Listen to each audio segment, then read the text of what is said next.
Assalamualaikum warahmatullahi wabarakatuh. Perkenalkan, nama saya Muhammad Andi Winata dengan NIM 0549282257. Baik, di sini saya akan menjawab pertanyaan dari tugas pertama. Oke, langsung saja untuk yang pertama itu kita akan membahas konsep-konsep dalam pengertian penyuluhan pertanian. Di sini ada 5 konsep dalam penyuluhan pertanian. Yang pertama ada konsep pendidikan non formal, artinya penyuluhan pertanian merupakan bentuk pendidikan non formal di luar sekolah. Penyuluhan ini adalah suatu proses yang membantu orang untuk membuat keputusan yang lebih baik melalui pembelajaran. Artinya, penyuluhan berfungsi untuk meningkatkan pengetahuan, keterampilan, dan sikap petani tanpa harus melalui pendidikan formal. Kemudian yang kedua ada konsep perubahan perilaku. Tujuan utama dari penyuluhan ini adalah mengubah perilaku petani dalam hal pengetahuan, keterampilan, maupun sikap berdasarkan yang dijelaskan oleh ahli. Penyuluhan ini merupakan usaha sistematis untuk mendorong perubahan perilaku petani agar mampu meningkatkan produktivitas dan kesejahteraannya. Kemudian konsep yang ketiga ada komunikasi dua arah.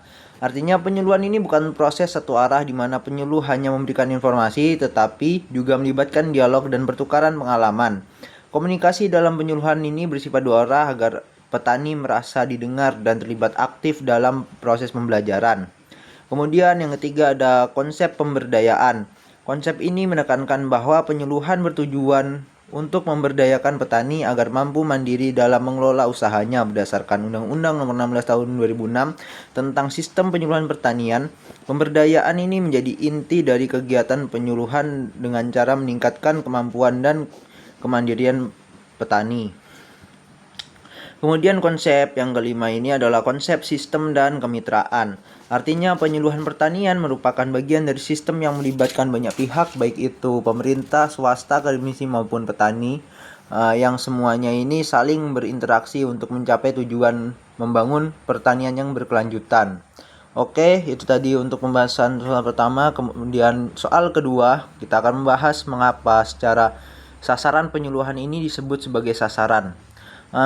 Sasaran penyuluhan disebut sebagai sasaran karena mereka ini merupakan pihak yang menjadi tujuan utama dari kegiatan penyuluhan itu. Berdasarkan Undang-Undang Nomor 16 Tahun 2006, sasaran penyuluhan pertanian adalah pelaku utama yakni petani, nelayan maupun peternak dan pelaku usaha yang terlibat dalam bidang pertanian.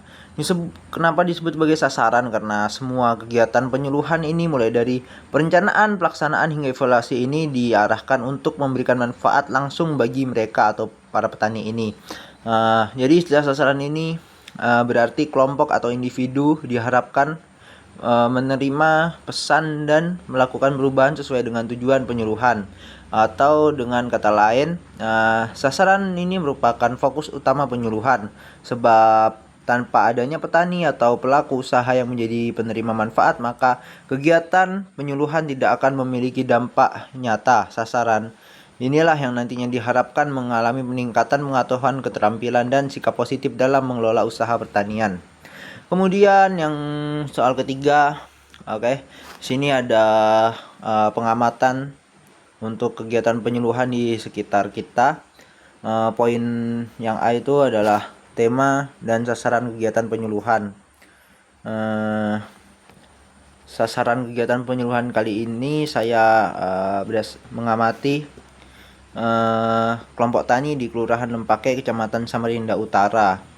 Kegiatan penyuluhan pertanian yang kali ini dilaksanakan oleh Balai Penyuluhan Pertanian BPP Samarinda Utara, mengusung tema pemanfaatan pupuk organik cair untuk meningkatkan produktivitas tanaman sayuran.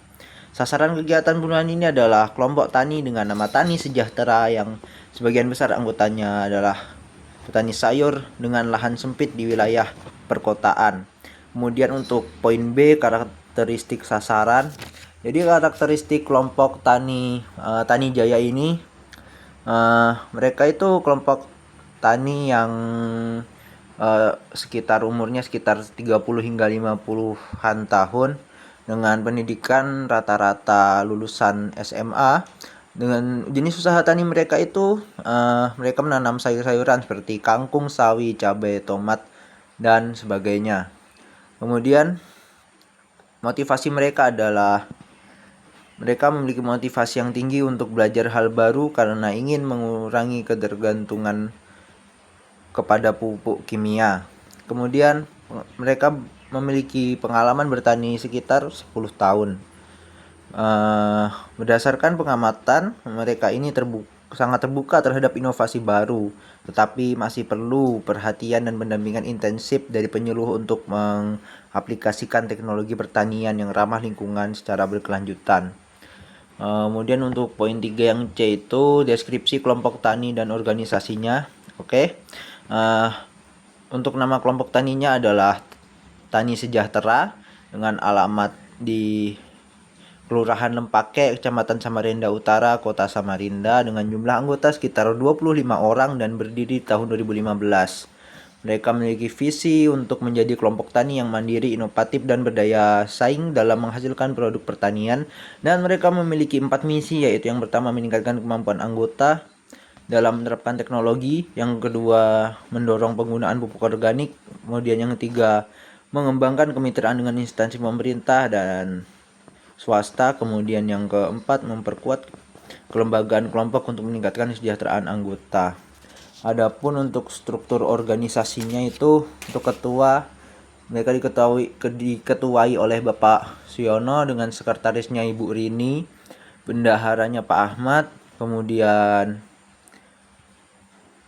untuk seksi produksinya yaitu Pak Joko, seksi pemasaran Bu Nurhayati, dan seksi kemitraan ada Bapak Rahmat.